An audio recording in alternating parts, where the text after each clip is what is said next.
Another SEC banger, Texas taking on LSU. Michaela Williams showed up and showed out. Madison Booker was in her bag per usual. These two are the best mid-range assassins in the country. Not to mention they both got a bag. Madison Booker, mid-range pull-up. Let's get it started. The inbound Michaela Williams said, I don't need no dribbles, just pull up. She really sick with it. Her bag is crazy. Lajay tweaked right here, lost the rock. Led to the Texas fast break right before the end of the quarter. Madison Booker hustling down that court, attacking the rim, finishing strong with her left hand. Ties the game at the end of the first. Second quarter, Michaela Williams start getting it going. Getting the lane, step through, that's tough, easy bucket. And she wasn't forcing nothing. She was just letting the game come to ISO. Everybody out the way. I told you, she don't need no dribble. Size you up and pull up right over top. That's tough as hell. Don't nobody do it like MKW. Been offered, now it's time to go to work. Hezzy cross, see you later. Right into the midi pull up. So different with that rock. Don't forget she put up 42 as a freshman. So you know when she get it going, that heat up different. Get downhill, big guard, easy lane. And she was really out there doing it all. Rory Harmon can't knock down the jumper. Kayla Williams grabs the board. And now it's time to turn defense into offense. Pushing down quarter. Nobody stops the ball. So Michaela said, give me 3. Go ahead, get it out the net. Somebody better step up. I know you thinking, damn, where Madison been at? But she would soon get it going. Tough ass fadeaway. Tell you the midi work that both these players got is insane. You go under the pick, you giving her too much space to get the midi off. That's too easy. Texas was down, but Madison Booker wouldn't let him stay down for long. This time she said, I'm getting all the way to the rim with the left. And 1. She was so tired. I think she scared that ref. Off the inbound, Madison Booker cutting to the rim. Tough finish with the left. And she was far from done. Playing a little patty cake with the rock. Go under. She said, I got 3 for you. Get it out the net. And look, I guess they ain't learned their lesson. Little bump into the chicken wrap. And then they go under the pick again. She said, I'm pulling up again. Get it out the net. Stop playing with her. Man, I'm telling you, Madison Booker was doing everything she could to try to keep Texas alive. Another tough-ass midi pull-up. But it wasn't enough. It was too much LSU and too much Michaela Williams. Shot clock winding down. She said, don't worry about nothing. Go ahead, get it out the net. That's what you call a dagger. The game is over, but Madison said, I got to get one more. But them Tigers came up clutch versus number 2 Texas. Fellas, what's going down, man? Wow. So what was the final score? Oh man, let me pull it up. I was watching the game, but then they lost. Wow. I was so upset I turned it off because they lost. Yeah, I know which team I was rooting for. Oh, yeah. Yeah, but you know, if Texas is gonna lose, LSU is one of the schools I don't mind them losing to. But yeah, it was still hard. It was still hard, J-Dub. It was I feel I almost cried. 70 to 65. It was Okay. 67, 65. No, yeah, 65 to 7. They lost by 5.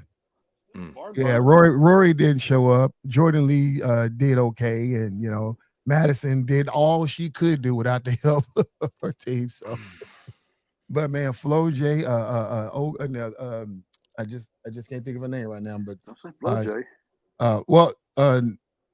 What's her girl name? Michaela Williams. Michaela Williams, like it's usually a Flo J show, but Michaela Williams did her thing, and then of course, Flu Wiley, Malaysia Flu Wiley comes off the bench, saying that like she wanted to, but that LSU squad, man, they was up at the top, dropped down to number 12, and now beating up the number 2 is like, man, they're climbing their way back up. So. Hey, what's going on? And even at the end, what's going on, brother? Appreciate you for watching. Even at the end of the season, and thank goodness it's college basketball because everybody gets to be invited. And as long as you're in the top 12, 10, 12, you know, you're the contenders, and both of those teams are going to be right there. Yeah, they're going to be right there. It's going to be all right, but still, you know. When you're a fan of the Big 12, you're a fan of the Big 12. Every game matters. Every game matters. Hey, let's go ahead and get started, man. We're here to talk about a little bit of NFL football. Before we get NFL football, we got to talk about a little NBA. I guess some breaking news real quick, man. I just want to say congratulations to James Harden, moves up in the top 10. He's at number 9, passing Shaq in all-time scoring. Wow, this is a Hall of Famer that to me don't look like a Hall of Famer, but he's a Hall of Famer. I can't. J-Dub, take it away. What you think about this? Bro, you asked me about the one player that I'm conflicted over. I get it. I get it. He scored MVP season, all the threes, he's got a whole bag. I'm not a fan of James Harden. And I'm not happy that he passed a guy I am a fan of. Right. Is he a Hall of Famer? Yeah, he's a Hall of Famer in a weird new era of basketball where you can be a Hall of Famer without having any significant playoff success. The only time they even had any significant playoff success, he was the 6th man. Maybe that means something. Yeah. But no, congratulations. I think it's come down to in today's day, hate this game. I hate his game. I can't. Me too, Big Daddy. Me too. I think what it comes down to, the scoring leader list has turning into a sign of your longevity. Facts. So James has been the same player he's been since he got to the league, right? I'm not a huge James Harden fan, but respect is deserved and given to a player in the top 10 on the scoring list based on your longevity, based on you being able to do it night in, night out. So congrats to him, but man, I hope I hope every season's his last season. Yeah. And to Big Daddy's comment, we've all heard growing up, don't hate the player, hate the game. Well, in this case, I hate both. Might be a little bit of both, depending on who you ask, Right. So, yeah. But the only thing I would think, just to add to a little something fun, is if Shaq taken as many shots in his career as Harden did and has, Shaq might be the all-time points leader. Who knows? But that's another story for another day, man. Or stayed in better shape through his career, especially those middle years, after the Miami championship. He's very vocal about telling you he didn't care. He didn't do any off-season training. Right. But, I mean, man, I there was a point that I lived on nothing but James Harden Kool-Aid. There was a point, and I have to admit, because I wanted him so bad to win in Houston. And it just never happened, then watching them travel across the globe, playing for different teams. It just got to a point where it's like, okay, all right, it is what it is now. I'm over it now. And that's kind of where I'm at right now. I'm over it, right? Well, the guy can ball. I mean, he can score and travel. The cat can ball. The reason why I still do like him, but not as much, because like I say, he don't win championships. He fall in the playoffs, but he made a statement one time when he was asked about load management, and that's the biggest just hate that I have with the NBA, right? He said, hey, I want to hoop. He said, I'm a hooper. That's all I want to do is hoop. So I don't want to sit out no games. I'm like, there you have it. That's the reason to root for the guy, right? Because he just for full transparency, I love that. I love that. And I kind of expect all of them to have that same mindset. Right. So since my expectations are so high for how they should be, I judge him harshly because I expect all of them to have that mentality. Right. It's like a captain. I was like, duh, that's what you get paid millions for. You should love to hoop. man, 82 games a year should be the norm. I mean, man, you talking about, like I say it, and I'm gonna say it one more time. There are people who do it for free every single day. Yeah. All right. The last big breaking news for NBA basketball before we get into NFL is this guy. Anthony Davis, Mr. Glass, is out yet again. We are trying our best to get him a package of out of here, and he just keeps messing up this deal. Yes, he does. Thank you. Pennies on the dollar. We need to be looking at pennies on the dollar, y'all. Listen, it's whatever you have to give up to not have that contract under your roof. Man, it was a terrible idea from the beginning, and it's just gotten worse every day that's gone by. Yep. And obviously, the guy's fighting for not only his position to Mavs, but fighting for his NBA career. The sad part about this guy is that I don't think he intentionally gets hurt. Nobody does, right? Yeah. He can't help that his body is folding under pressure, right? Now it's like we're talking about trading you. He already knows that he wants to stay a Mavs. But now with a situation like, bro, your career is on the line because you may get cut. Mm-hmm. Yeah. So with that being said, I have to do that. Yeah, and y'all know what time it is. Anthony Davis, coming to the front of the class, sir. I need you to listen to me, sir, and listen to me when. You tall. I can't see that far up. Sit down, sir. I can't see that far up. Sit down. Listen to me. You are Olympian, gold medalist. You are a NBA champion. You owe nothing else to this game. Played with the New Orleans Pelicans, got a chance to play over there in Hollywood. Now you're down here in Texas. It's okay. You are doing the whole NBA a disservice by staying in this league. please talk to your mama, grandmama, aunties, and uncles, your kids and your grandkids, whoever's in your corner. It's time for you to sit down. You will not be able to walk if you keep playing. You're gonna be in a wheelchair for the rest of your life. Whenever you retire, retire now so you can save whatever left of those knees and ankles. Now it's a hand injury, and hand and neck and out shoulder. of all the things, a hand injury, bruh. Anthony Davis, please, from the FairWeather fan, from Coach D-Way, and J-Dub, please sit down. Thank you, sir. I don't even want you to go back to your seat. I want you to exit stage left. So get out of here, sir. Yeah. Would the real AD please sit down? Please sit leave. Down. Please sit down. Well said, EC. Yeah, we're gonna get to that NCW XC. What y'all think about? I think he said it's supposed to be said Mike Tomlin. We're gonna get to that later on.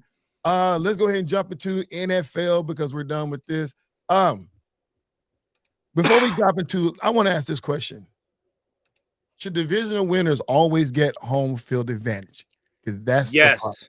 Oh, talk about it.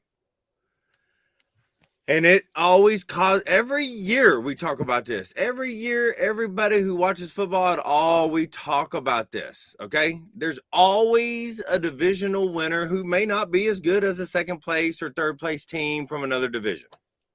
But that division changes constantly. That divisional winner usually is exit in the first round, so they only get to host one home game. But if there is no reward for winning your division, then why do we still have divisions? There has, and that is such a minor reward. I know it's home field advantage and it's extra money and it's concession sales and yada, yada, yada for the team. But again, I'm going to say one more time, for the people in the back, if there is no reward for being the best in your divisions, then we shouldn't have divisions. And if we want to make the case for no divisions, then yeah, we can get rid of it. Let's take the 7 best teams and line them up the way they finished the season. But as long as we have them separated, then the best one of this separated group at minimum gets to host a home game. So let me ask this question, Coach DOA. Based on what J-Dub said, why do we have divisions? Well, that's why we have divisions. So you can play for that home field advantage. And so they can bracket and put the playoff system in the advantage of the teams that had the better years. I mean, that's my thoughts on it. And it sells tickets and makes a lot of money for a lot of people, a lot of owners.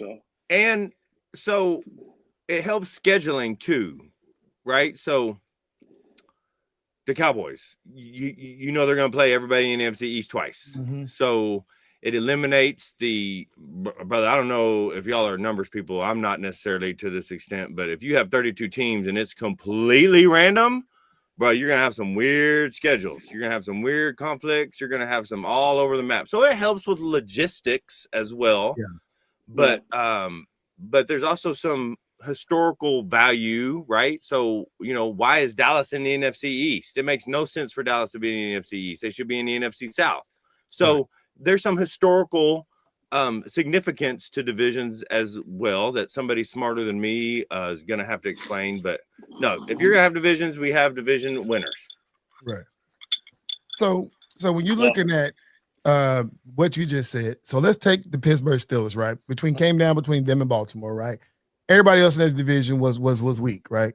So now, whether it be Baltimore, but it ended up being Pittsburgh coming to the playoffs because they have to be in that bad north or south, the north.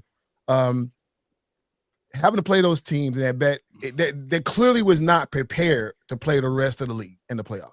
Clearly not prepared because obviously they're going to play those teams twice, and that's what happened. I can say the same thing about the Chargers, right? They came second in the division, but then got beat down because the other two games you play are the Kansas City Chiefs and the Oakland or the Las Vegas Raiders. Clearly wasn't ready, So the Jacksonville Jaguars, they played it tough, but we'll get into that later on. But that's what I'm looking at, when it comes down to this. And some would say the same thing with the Eagles, the worst division in football. Right.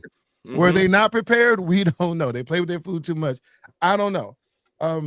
But I don't like divisional games, divisional leaders being getting a home field advantage. I don't like it, but that's just me, right? It does have advantages. When you got a situation where all you have to do is win your division, like Carolina, in a bad division, it gives you some type of hope. And that's what we like, right? It creates those Cinderella stories or those underdog stories that people like. So I'll give it that much. And sometimes hope creates better games. You know, they come out hungrier. If you've had an off season and you're 8-8 going into the final week of this year, but you have to win this game, then you're going to come out more fired up. So if we're looking at a fan version of it, then that game had more meaning. That game had more importance. So that game in theory should be better. Fact. So again, bro, I don't think there's any way to get away from that. Right. Because even if you try to say that the division winner automatically gets to the playoffs, but they don't get to host a game, I think that creates more problems than you solve. Right. And every worst division changes season to season. Right. Yeah. I like it. So let's get into the divisionals talk right here. Before we do, I got this video I want us to see real quick. So here we go, y'all. Let's jump into this real quick. Oh my God, I almost died. No.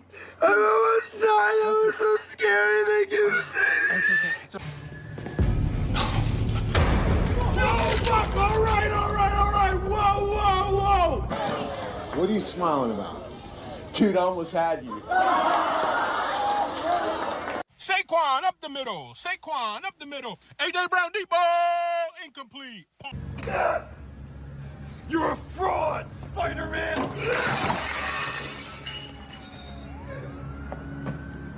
How many times do we have to teach you this lesson, old man? I love the young people.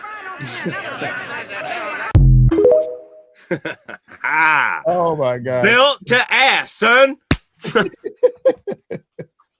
Oh man, let's get it back. Oh, did D-Wade drop out? Oh, we losing people, technical difficulties. Yeah, you dropped me out. My bad, brother. Here we go. So yeah. Hey, put your hand down. You smiling. What do you say? I'm with J-Dub. There should be a benefit for showing up. Yes, we do not have NFL teams in DFW. That should mean we should not reward excellence. We do not have a team in. We do not have an NFL team in what? Little confused. All that matters was he agreed with J-Dub. Let's move on from that. We don't have a team in the DFW. Wow. That's hard to see, man. I tell you, the funniest part about that video was boy talking about the Rams barely went into, but we almost. Yeah.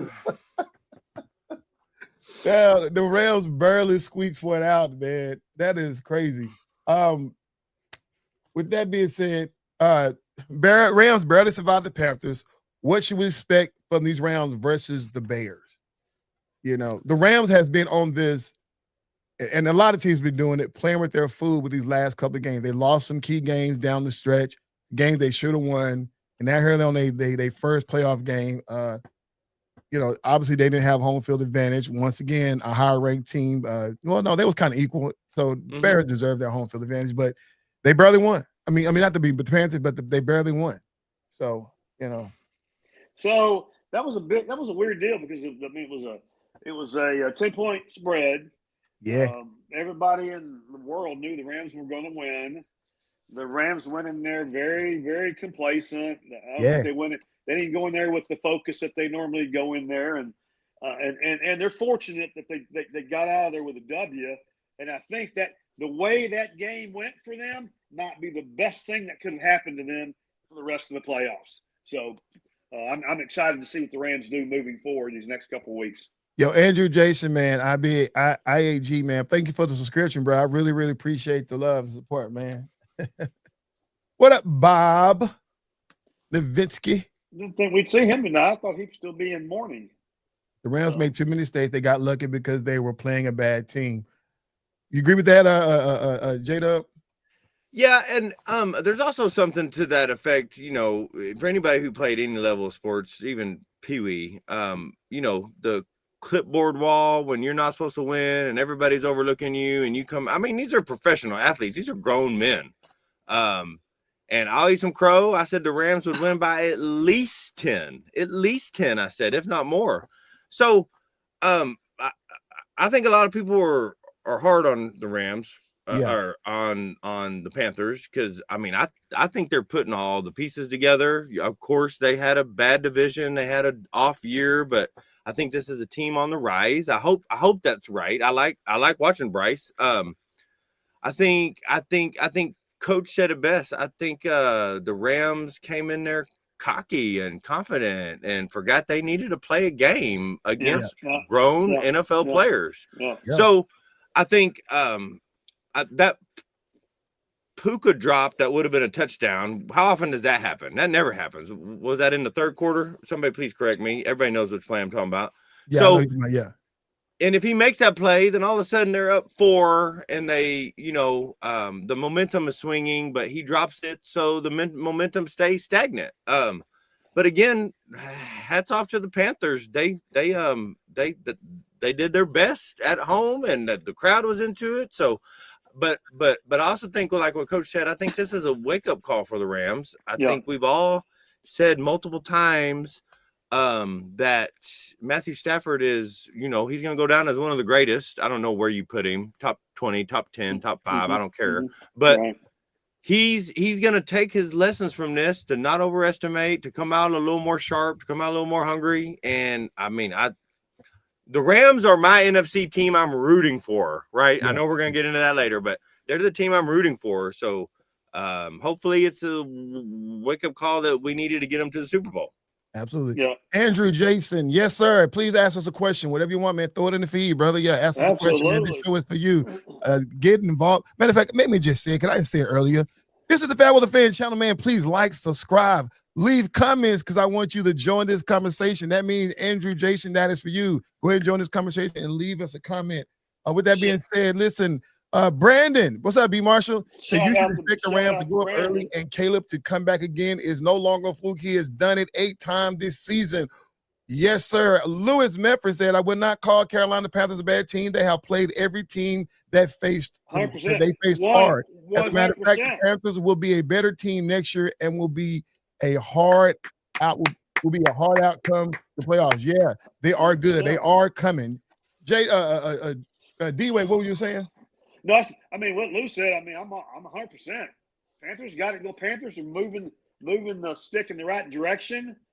Shout out to B. Marshall. He and I have talked at length about the Bears. Yeah. He not on agree on everything on the Bears. I think the Bears. I think they're done. I mean they did something crazy this last week and came back from however how many points it was down, and there's a lot of emotion, a lot of energy, a lot of mental and physical and exhaustion that comes with doing that. If they can do it again, I'll be the first one to stand up and go, hey, they're the real deal. But I fully expect the Rams to win that game. So, yeah. DC, about you? Yeah. J-Dub? Go ahead, J-Dub. Yeah, and I agree with you. I hope that happens, man. But Soldier Field is one of the only places where home field advantage is a big deal, right? Those fans are crazy. Yep. So, I'm gonna be rooting for the Rams. I wish the Bears and the Rams could have met in the NFC Championship, but if it were a fifth, we'd all be drunk. The Rams should come out hot, but the Bears have proved to be better at the war of attrition, right? If you keep them in it and third and fourth quarters, those tackles start hurting a little more. Those blocks start hurting a little more. So they like to play violent, and I like that. And we don't know what the weather's going to be like, but the nastier, the more brutal the weather is, that really, really plays in favor of Chicago and really, really plays against the Rams. Definitely. So that's going to be interesting. Now, speaking of the Bears, this 18-point comeback versus the Packers, what's the biggest story? The Bears' resilience or the Packers' fold? Number 2. Wow. Okay, that's the biggest story. And so the Packers folded, right? Jordan Love looked like he didn't know what he was doing. I don't understand what Josh Jacobs happened this year to him in general based on his trajectory, but The Bears folded, but I'm not sitting here saying that the Packers folded, but I'm not sitting here saying that the Bears didn't make them fold. Mm-hmm. Again, you know, it's easy to be fast and efficient and on point in the first and second quarter, but you know, after the seventh time you've been tackled and after, you know, everybody keeps getting hit, the Bears are tough. The Bears are probably, you know, I'm gonna say with my Texans, but they're probably the second toughest team in the playoffs in terms of just pure physical brutality. Okay. I can't disagree with that. Yeah. So Let's see here. When are you guys going live next? Who's asking? We're entertaining. I love it. Ding, ding. That's a championship for me right there. I don't. Hey, I guess he want to come on live and ask us questions. I haven't done this before, but I'm going to ahead and try it out. Andrew, if you can follow that link on your phone, that should get you into the live feed. So just let me know. Yeah, if it works tonight, that's the only way I can get you in by terrible play calling. Yeah, so we'll try it out. Bob, who is a resident Bears fan, regarding the Bears, they will not win against any team that plays pedal to the metal for 4 quarters. Any team where the kicker does his job. Now, D-Way, does that butt hurt for Bob, or is that truth? I like it, Bob, but I'm just trying to figure out because you know he's got something. He's got a mystery something in that garage of his. He won't let anybody go in there, and he won't open the garage door. Parks his cars outside. There's something hidden in his garage. I'm just wondering if it's that Green Bay Packer truck that he's so proud of. He's been showing all over social media. So. But I think it's a combination of both. I think Green Bay came out hot because, you know, you would expect them to, being the visiting team and Jordan Love coming back after being gone for a couple of weeks. But once the Bears settled in, once they got, as Brandon says, locked in, since Bob is a Packer fan, so his opinion doesn't count. Okay. Well, every terrible play calling by Green Bay to start the second half. Okay. I still didn't answer the question if that's your pickup truck in that garage or not. But 15 degrees in Chicago on game day this week. Okay. So I think the Bears just got settled in, and Packers just kind of got complacent, and the Bears fans got into it. Like Jay said, it's a hard place to play, and the fans started getting into it, and the players started thinking, hey, we might can do something here if we keep this bus going. So it is what it is. Those are two teams that have been playing for hundreds of years, the Bears and the Packers. So what do I know? But yeah, that's good stuff. All right. Let's move on to 49ers and the Eagles. The Eagles' luck has finally ran out. J-Dub, we have been expecting the Eagles to implode. AJ not catching passes. Is this the beginning of the end, or is this the end for the Eagles? Man, that's a tough question. That's a good question. I know they just fired their offensive coordinator again, which you should, you know what I'm saying? You should, especially since you went away from what won you the Super Bowl the year before, and your offense. I mean, you got one of the best. You got the best or one of the best running backs in the NFL. So, man, that's the game I didn't get to see a lot of other than the highlights. And I think more importantly than the Eagles folding, or whether it's the end of the Eagles, is for us to talk about what San Francisco has done with the medical center roster this season, including this last game. And now George Kittle's gone. I think that game, from what little I've seen about it, and I apologize, I didn't get to watch that game.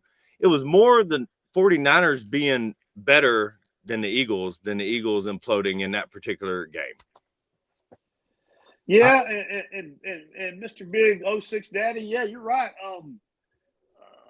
AJ had several words with the head coach, and they had issues on the sideline, which is a distraction in those kind of games. Mm-hmm. That's a huge distraction, and I'm with Big Daddy. AJ, it's time for AJ to go. He's not doing his job. You got to do your job. He's not doing his job, and when they need him. So, So is there any benefit of doubt that you would give either him or the coach in this situation, J-Dub or D-Way? Any benefit of doubt? This is a playoff game. Competition breeds aggression. People getting their feelings. Talk about it. Well, go ahead, Jay. No, you go ahead. I think that is, again, like he said, it's a distraction. It doesn't help. You arguing with the coach, whether you're right or wrong, whether I agree with AJ or not, it doesn't help anything. It actually hurts everything. So, man, there's a time and place. And I'm not sitting here saying that every player should do what every coach says, blah, blah, blah, blah, blah. I'm not that guy. But you can't do it on the sideline. You can't do it on the sideline, especially when you're still in the game. You still have a chance, right? 100%. It might be slipping away, but it was bad timing, and in that regard, I would blame AJ in that regard. Yeah. And guys, here's the deal. Jay, I know you didn't see the game. It doesn't matter. You can talk about this subject. Guys, the Eagles have not been special or impressive this entire 17, 18 game season. Okay. They've been good. But they haven't been, oh my gosh. Nobody can beat these guys. You know, they were defending Super Bowl champions, and they're acting like it, and they're taking no prisoners. I didn't see that Eagles team.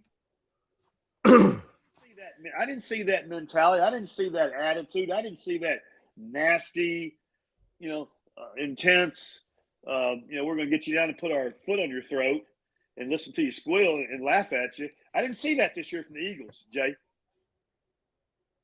So talk to me. No, I agree. And this is the time of year that you have to have that mentality. And I know they lost some bad games. This year they lost to the Giants late in the season, but they also lost some of their losses versus good teams, but they just never looked like they had an identity. Right. True that. And even B. Marshall he's been telling me that the 49ers are going to beat the Eagles up there. And I went, man, I hope you're right.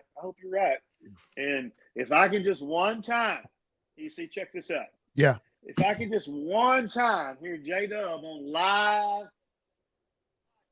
FairWeather fans say, that beat up Band-Aid unit, somebody up over there in the Golden Gate area, the Bay Area is doing a hell of a job coaching that bunch over there. I just wish I could hear it. I just want to hear it come out of that dirty mouth of his just one time. Oh, I tell him all the time. Kyle Shanahan is one of my favorite coaches. I'm not tripping on that. I'm just talking about I'm just not a 49ers fan. And as much as a fan I am of Kyle, I'm not gonna start rooting for the Niners just because of the head coach. That doesn't make any sense. No, agree. Hey, you see, yeah. Kyle's done a great job this year with that beat up bunch he's had.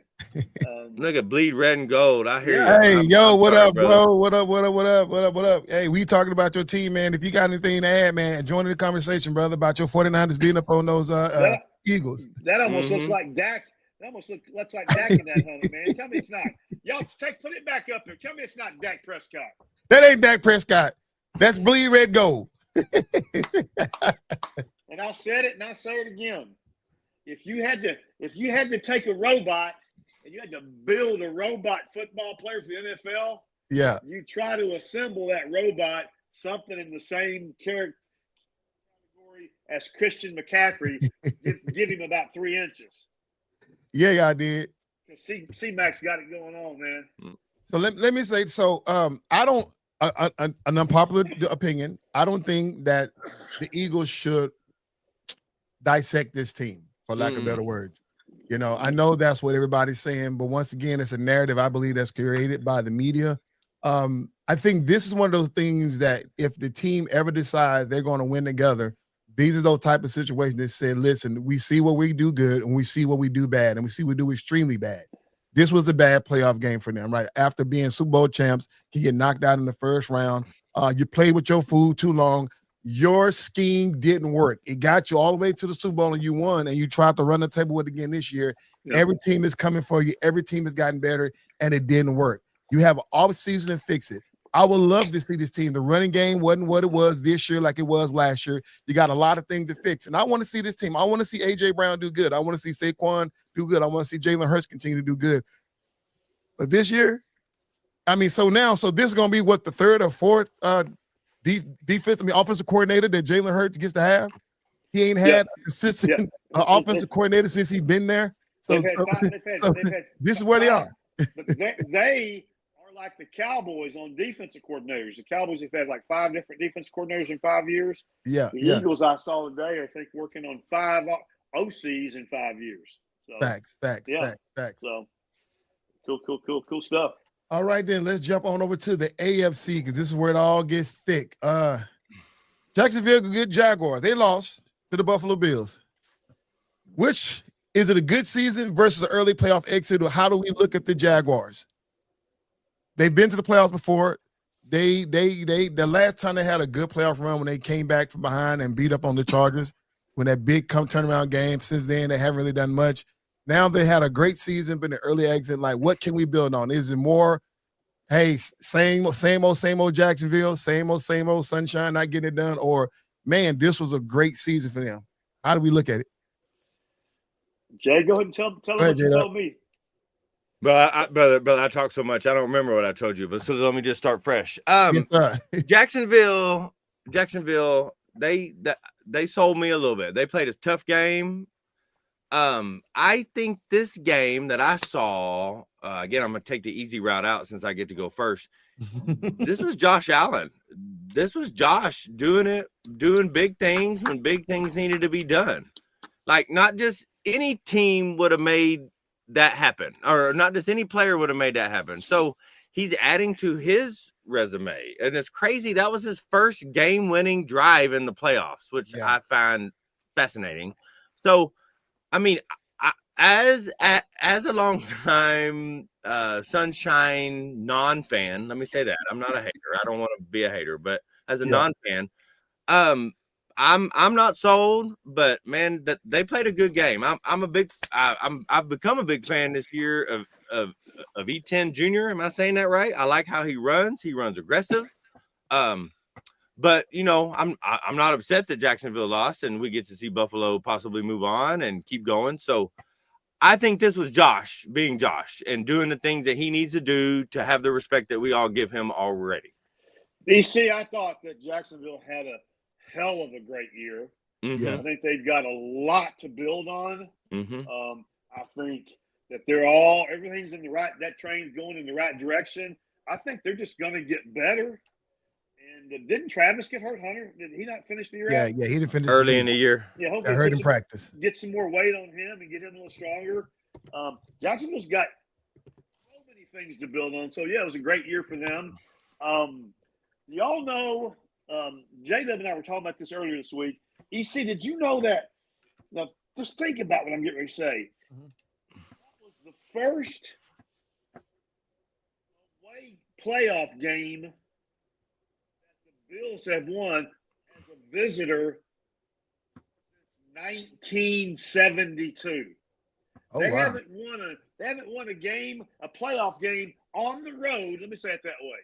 The Buffalo Bills have not won a playoff game on the road since 1972. Dude, that's wild. Yeah. So kudos to Buffalo for getting it done. Kudos for Josh Allen for being Josh Allen.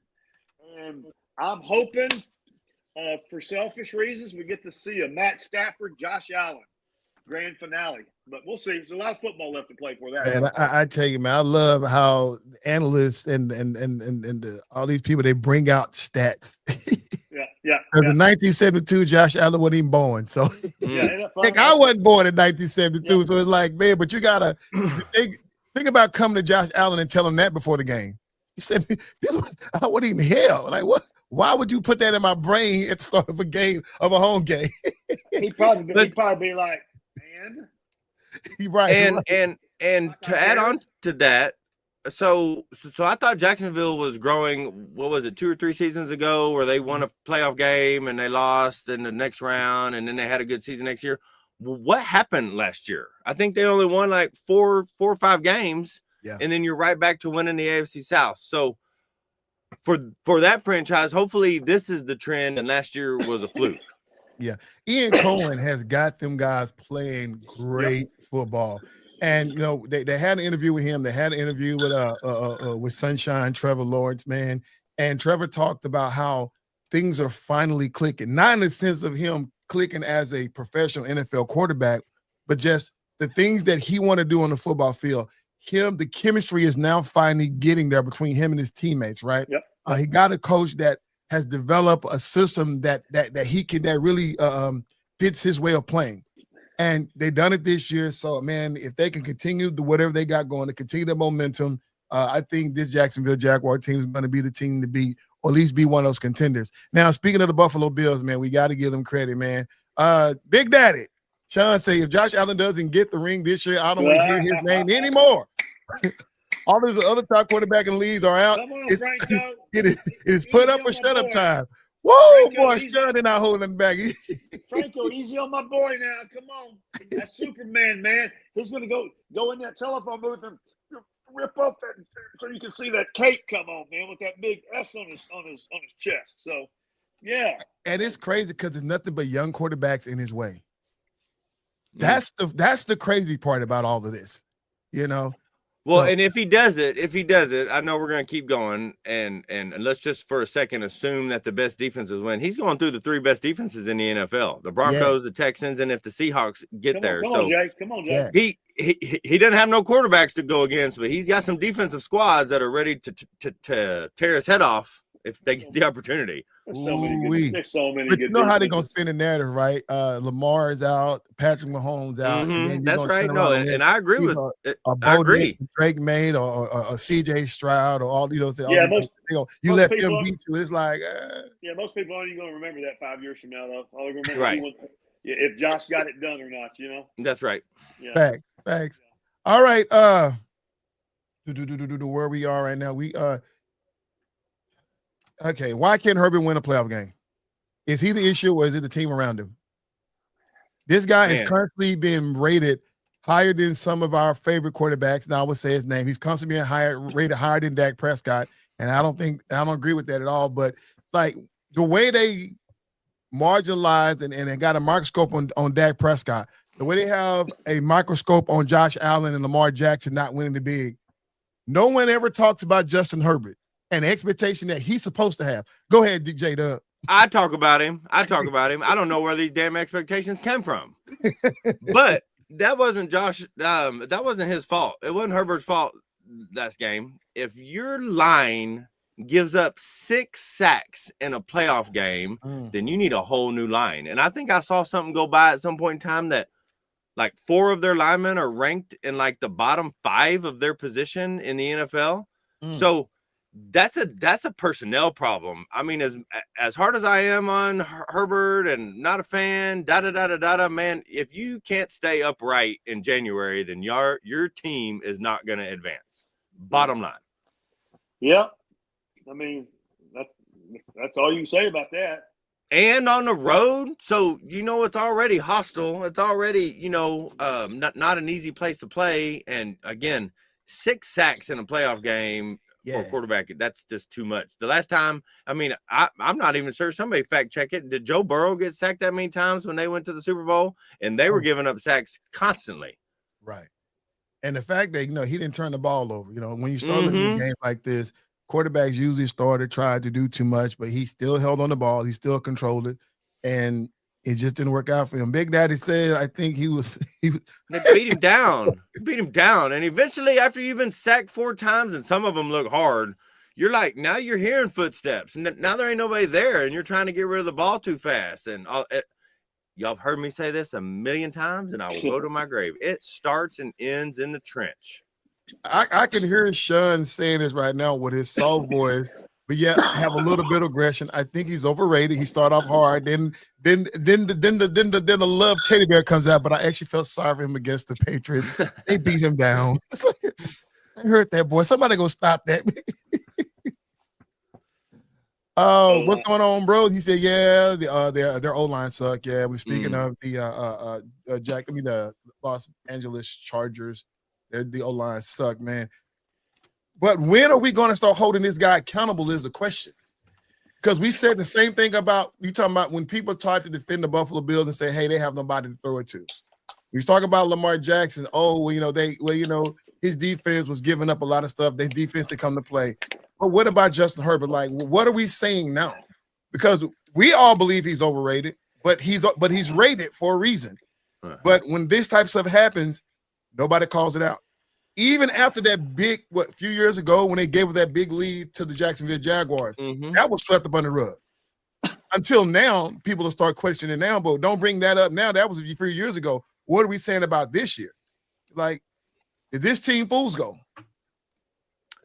My thought is, you mentioned Dak. I mean, me personally, I think Dak's better than Justin, but is Herbert in the same, and this is a question, is Herbert in the same classification as Sunshine? I don't know, because Sunshine's not rated in the top 10. Justin Herbert is constantly, year after year, rated in the top 10. And I think he comes around between 7 or 8. That's because they're trying to, it's because they don't want to hear Jim Harbaugh be crying. So we know Jim's a whiny, but I've really tried to get behind Justin, and just every time I do, he just lets me down. He doesn't do what I think. And I think Trevor Lawrence had a great year, and I'm looking forward to see what he and that team do next year, as we said earlier in the show. So, I thought when Ladd McConkey got there as a rookie last year, I couldn't wait to see the season, and he had a decent season, not a Pro Bowl season, not a first team season, but he had a decent season. But I don't know. Is Ladd McConkey, was he full goals last year to this year? I don't know. Is it the sophomore slump? I don't know. But at the end of the day, this is the same old Los Angeles Chargers team we see all the time. So I don't know if it's the team or is the quarterback, but just like everybody else, when their teams don't succeed, the quarterback is held accountable. And it's time for us to hold this guy accountable. Only the shadow knows. Only the shadow knows. All right. We got CJ Stroud. Can Stroud continue his magic as the Texans face tougher competition? Obviously, the Steelers were who they were, or this was just a strong start. Like, can he really, really figure it out and push himself all the way to, Are we calling CJ Stroud's game a strong start? Is that the statement you just made? Yeah. That's probably one of the worst games of a winning quarterback we have ever seen. And I am a huge CJ Stroud fan. Couldn't be rooting more for him. Missed at least 3 open passes that would have been for 20, 25 yards. Yeah. Had 2 fumbles that were 1,000% his fault. Another one was the center's fault. But like you said about Herbert, we're going to hold the quarterback accountable. So that's your fault for not having your line and your center on the same page. No, the Texans cannot beat better opponents if he has the same type of game that he had last night. However, that Texans D is going to keep them in every single game they play. Yeah. They played without thank you, Z. CJ Stroud, and I'm a huge fan, but he cannot do that again. He can't do that in Foxborough for sure. I mean, because it's a younger quarterback. It's they're going to score more points. They're going to move the ball a little bit better. But when you got fire and ice on each end of the defensive line, I mean, when your secondary wants to tackle running backs, when y'all are firing on all cylinders, that defense is going to keep them in the game, and all CJ has to do is not lose the game. Right. So the one thing about this Houston Texans, like you said, because their defense good, this is what they've been doing all season long. They ain't always connected on passes. They always mess up some plays. They always have some bad possessions that were just like, what were you guys thinking? What was the play calling like? But because their defense is so tough, they always get extra opportunities that other teams don't get because their defense is going to get the ball back. Because we're talking about a bad performance, but he had 250 yards. He went 21 for 32. That's a pretty good thing. And then the running game came out with 164 rushing yards. This was a complete. And then I ain't talking about the defense, doing their thing. So, 30 burger, we saw most of that came in the late fourth quarter where they just were just killing the Steelers at that point. But on paper, this looks good. Now, the eye test suggests something different, right? So the eye test versus paper, what we saw and what he actually did, does that weigh going to the next round? No. Oh, wait, for CJ himself? Yeah. No, he's got to be better. If he plays that way from this point forward, They will not go as far as I hope they will go. They will not go as far as people expect them to go. It's one thing to do something all season and expect your defense to be able to save you. This is it's the second season. These are the best 14 teams. Now we're down to the best 8 teams. So he can't do that again. It will not end that way again. The defense can only stop him so many times. But just like I was telling Coach earlier, man, my favorite thing about Willie Anderson is that he has made a statement multiple times. He wishes he could play all 60 minutes. He wishes he was on defense for the entire game. And I wish every single player on my defense had that same mentality. Exactly, Z-Man. If you watched the show last week, I ranked him in my top 5. I ranked him at top 5, top 6. I can't forget, but he was up there, definitely in the top 10 coaches in the NFL right now. Sean said the Texans will be a tough out. Hopefully, Nico Collins gets back because they're gonna need him. And he's in full concussion protocol, and usually they can't get back within a week in full concussion. If y'all notice, the first thing I look at when they and other people have taught me is when they hit their head. If their hands come immediately to their head, then that's the first sign of at least one that's going to keep them out a week. So hopefully they win and they get him back for the AFC Championship. That's a possibility, but I doubt very seriously he'll play this weekend at all. However, this is not the first time Nico Collins went out and they kept winning without him. So next man up down in Houston. So here's the question. Yes, sir. Here's a question about CJ Stroud for you guys, for everybody, viewers. Can he play at the level he has to play at? Get it done. I'm going to answer the question for. I don't think he can play at the level a play at to get it done. Talk about playoffs now. So right. Go ahead. I think that so when I'm looking at all these remaining teams that's in the playoffs right now, let me pull it up. The playoff bracket. So you start in their division. It's just in their division alone. We're talking about Bo Nix, Josh Allen. We're talking about Drake May that are left in that division. Other than Josh Allen, Bo Nix and Drake May are younger players, right? And so I think that he can play better than them, right? Because obviously these guys, Bo Nix and Drake May, it's about the coaching for them, right? These guys do special things, but it's because the coaching is putting them guys in the places to win. Josh Allen is Superman. He can turn it on, turn it off, hope the angles get better because we're going to probably need more rushing yards out of him, especially as he faces tougher defenses, right? Yeah.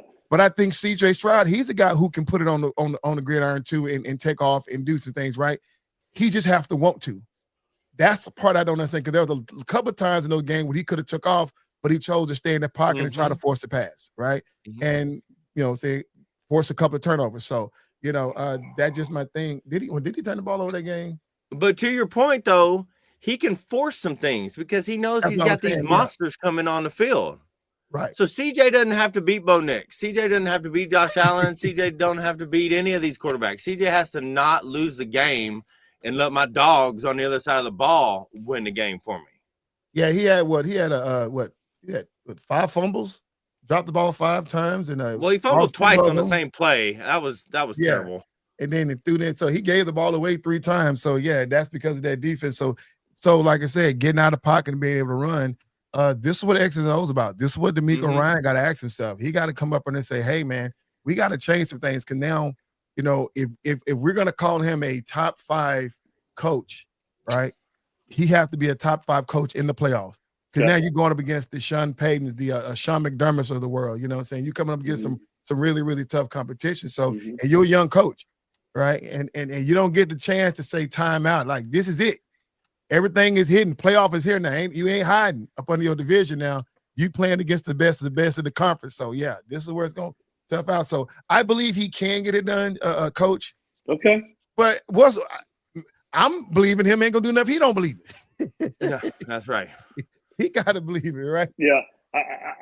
I'm a big fan of CJ Stroud. He's a very strong Christian man. Yeah. Follower of God. And he professes and claims that.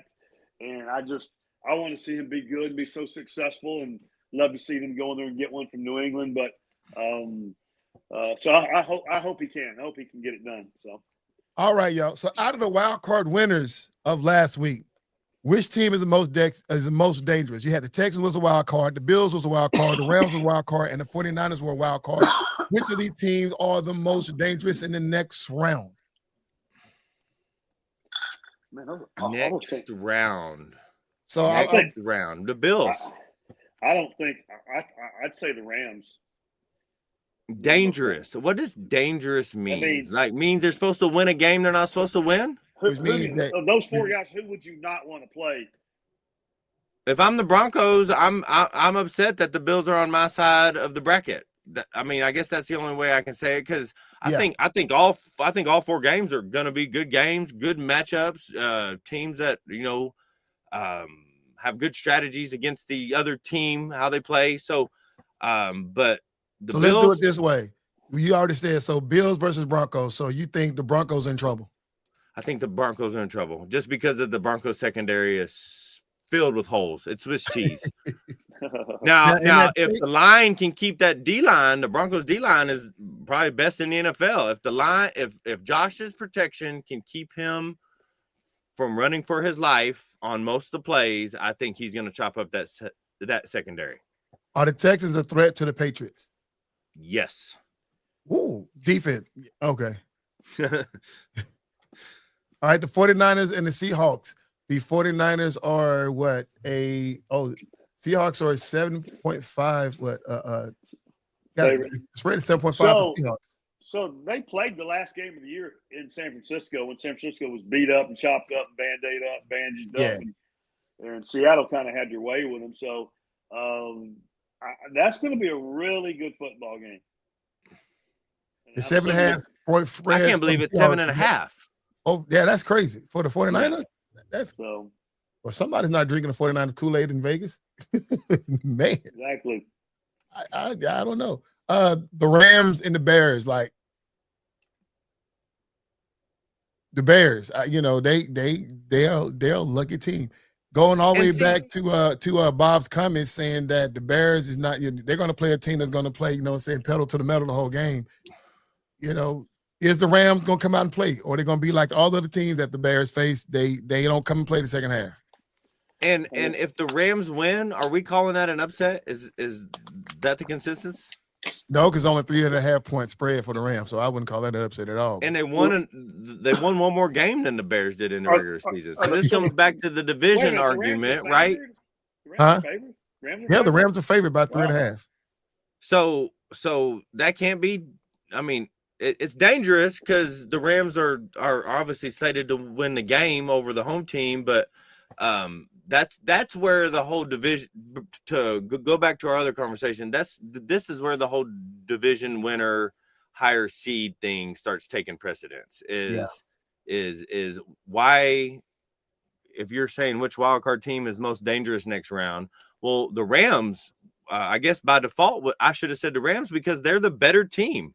They were better all season. They've been better, for a couple seasons. So it should be the Bears. Are they dangerous enough to beat the Rams? Right. So this is where seeding starts getting tricky and dicey. So, but again, I think all four games are should be a toss up. I mean, I think all four games should be good. They should be close. They should be competitive.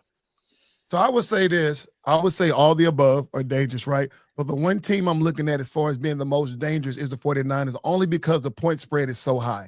7.5 versus Seahawks. I am not believing that at all. I don't think the Seahawks can beat the 49ers to be truthful. And rewind the hands of time, one full year. We saw what Sam Darnold did in the playoffs last year, and I'm not trying to put no juju on him or nothing crazy because I'd like to see him be successful, but he crumbled under pressure the last week of the season last year and the first week of the playoffs. So this is his first game back from those dismal disappointments. So let's see what he does. Hey guys. Yes, sir. I'm not a fan. I don't root for him. Guys, Seattle is good. I mean, they are good. Their defense is good. Man, they're good. So, interesting. So, who's their coach with Mike McDonald over there? That's their coach. Yeah, Mike McDonald. So, you got to believe in him. You got to believe him. I think he did a better job with coaching Sam Darnold than the Minnesota coach Kevin O'Donnell. So I think he done a better job with that.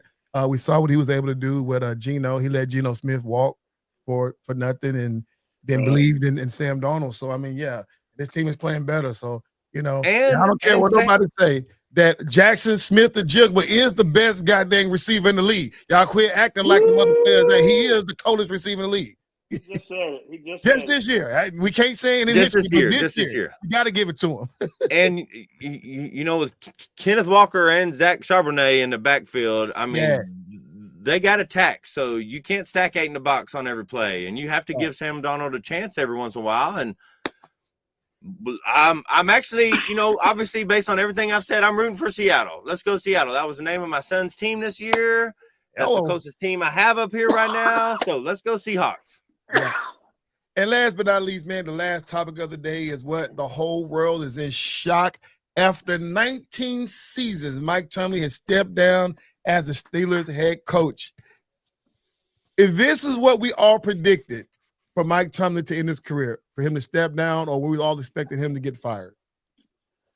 The Rooney families, they do things right, and they're class act, and facts.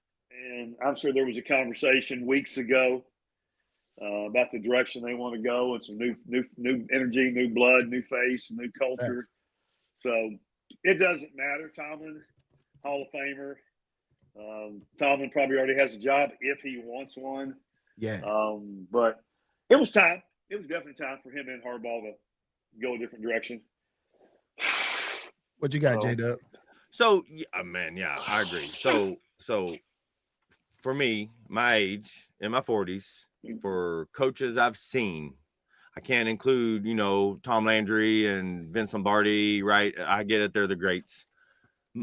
Mike Tomlin's on a short list of the best coaches that I've got to see of all sports, period. Right. He's top 5, 6 at worst. In football, he's top 3. He's probably my number 1 head coach of my lifetime, truthfully. Yeah. However, love it. No losing seasons. He's kept them relevant. He's kept them in the game. He controls his locker room to a T. How long do you just want to? He has pieced together a ship that's missing parts. Okay, they're missing parts. They haven't had a quarterback.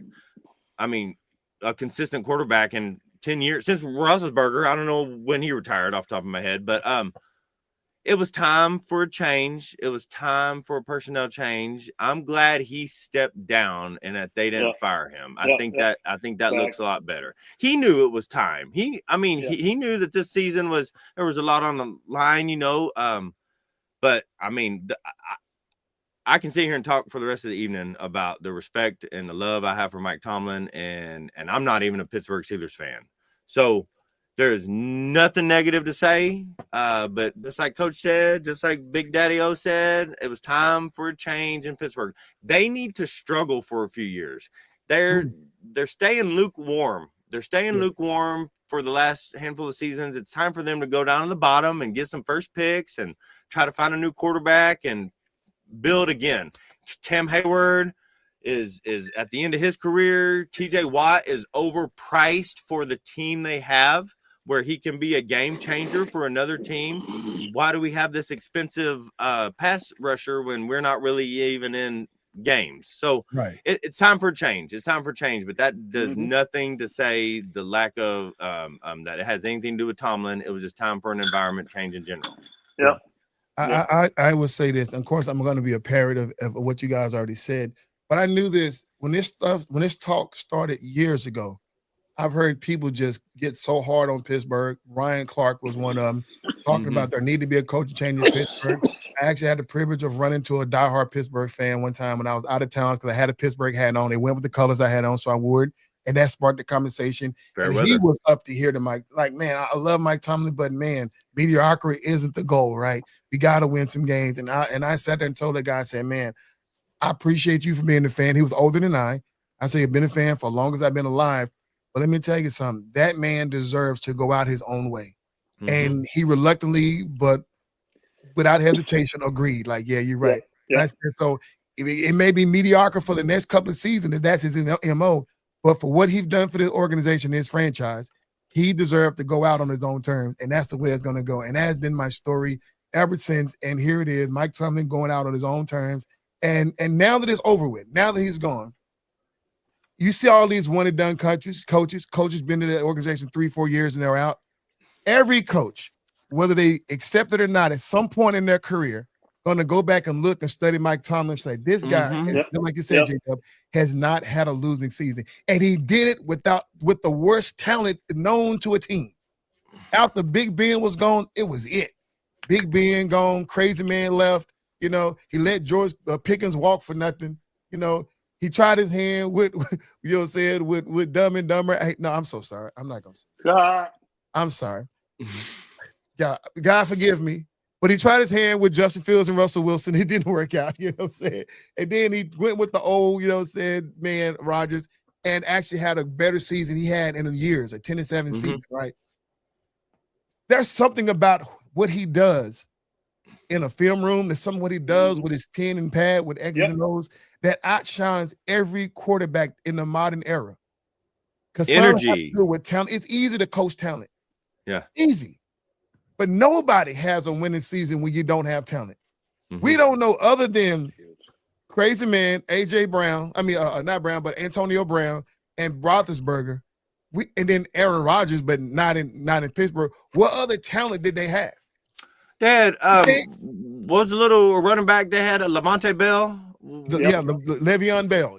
Le'Veon Bell, there it is. Le'Veon Bell, he had him for a few years. But it's hit and miss, right? We've only named 4 guys in 10 years. You know what I mean? Right. So 19 years, we talk about Ben, Le'Veon, Antonio Brown, and Aaron Rodgers. Cameron Haywood, TJ Watt on that side of the ball. They've always done a good job on defense, right? I've given them that credit. That has been their thing. Mike Tomlin is a defensive coach. And that's one thing he's always stood 10 toes down. But offensive wise, then the sexy stuff, the one that put butts in the seat, they just ain't have it. But yet he kept having winning seasons. So, he's all Hall of Famer. Yeah. Pittsburgh has been overlooked. Pittsburgh, nobody cared about Pittsburgh. Nobody was scared of Pittsburgh on their roster. But nonetheless, Mike Tomlin, when these coaches look back, they're going to be like, man, Tomlin, can I at least get 5% of your playbook? Or at least, or the dude can do like seminars, man, just breaking in the bankers to do coaching seminars, man. And I gave everybody, coach, you going. We going to get some tickets and we going to go. Yeah, you got that right. But, but once again, Mike Tomlin, after 19th season, has stepped down. This is the first time they said that the Pittsburgh Steelers be looking for a head coach since 1969.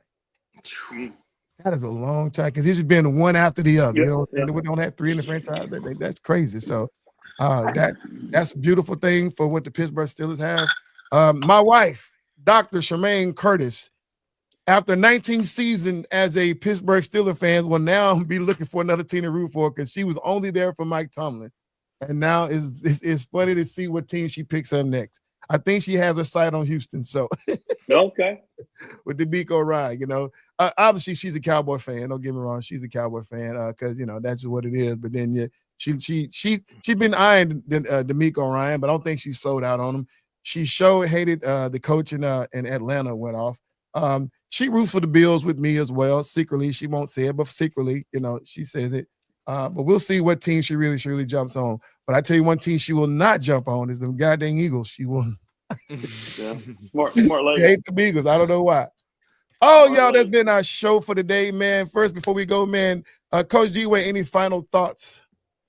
Another fun show. We love talking football. Playoff football is just another next level kind of stuff. And so it'll be good again this week. You got, we got 49ers in Seattle.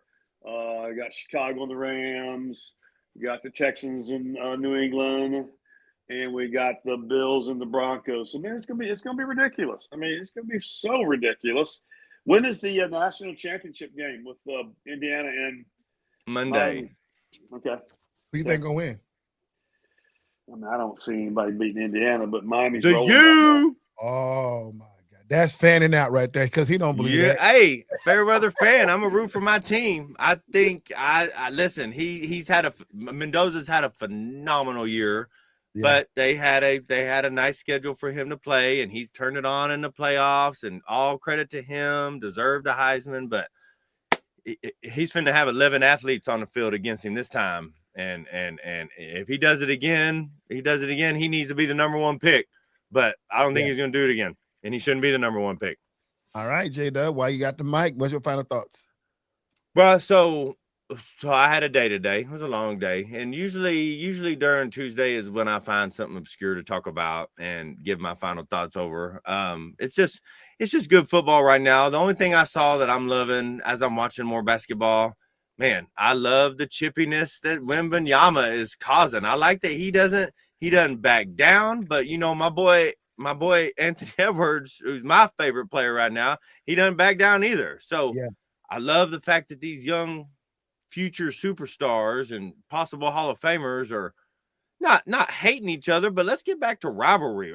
I don't like you when we're inside these lines. I ain't dapping you up. I'm not coming to help you off the floor. When I take my jersey off and we see each other in the hallway, it's a different story. But while we're jerseyed up, me and you are enemies, and I'm seeing more of that in the NBA. The officiating is getting worse every year. The fact that nobody knows what a travel is. I think I saw Grayson Allen take 6 steps. He did a set, and before he got all the way set, he walked through and took 2 more. And I was like, man, what is that even? I don't even understand the rules of what traveling means anymore. Right.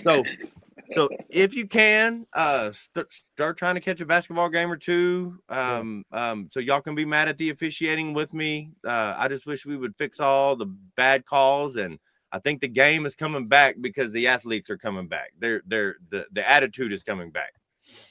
And speaking of Victor Wembanyama, man, when you look at a cat of his stature, we have in our brain and our vision what strong look like.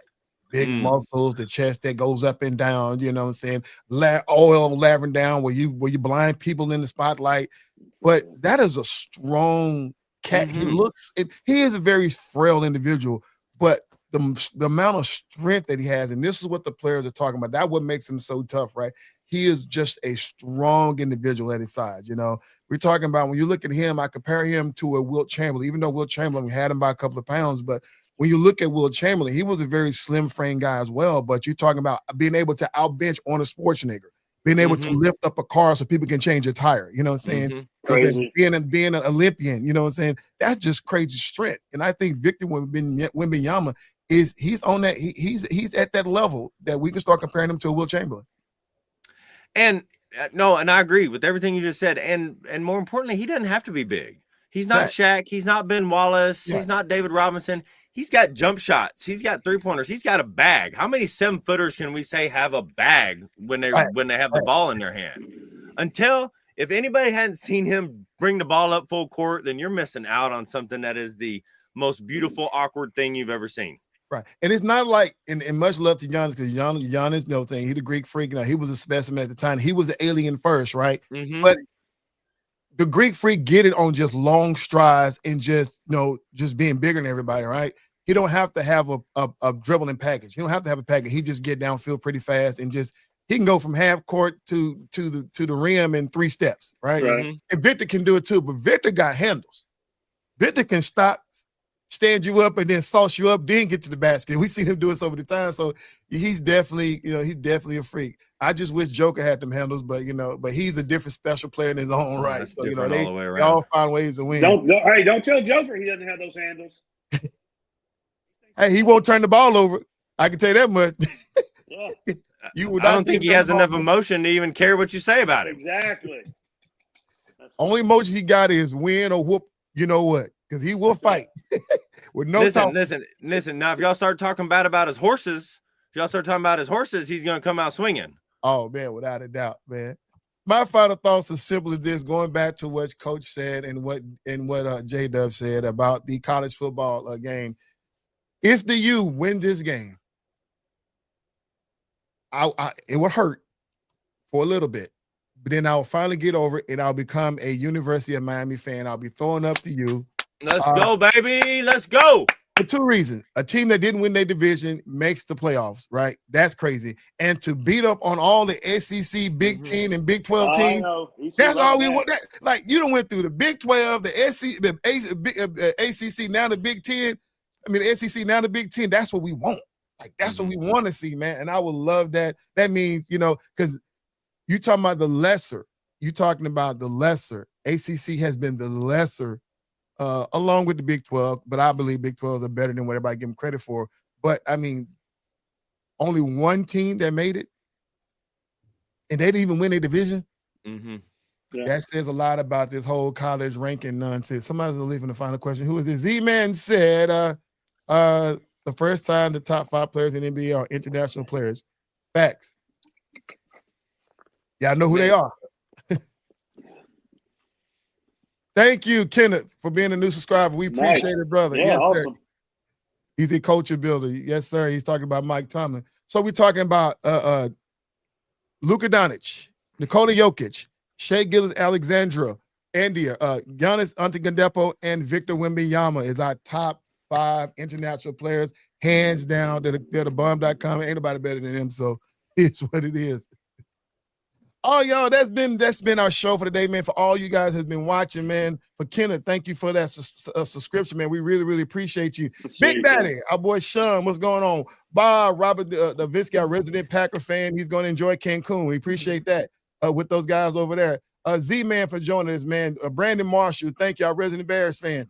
And then also with Bleed Red and Gold, who came for a moment, and Andrew Jason, don't know who you is, but man, we come on. He asked a question. We come on every Tuesday, 6 p.m. So please join us next time if you're still on Andrew Jason. For myself, for FairWeather fan, to you guys, Louis Medford, thank you for joining in as well. Hey, like we always say, like, subscribe, share, leave comments because we want you to join this conversation. And until next week, we are out.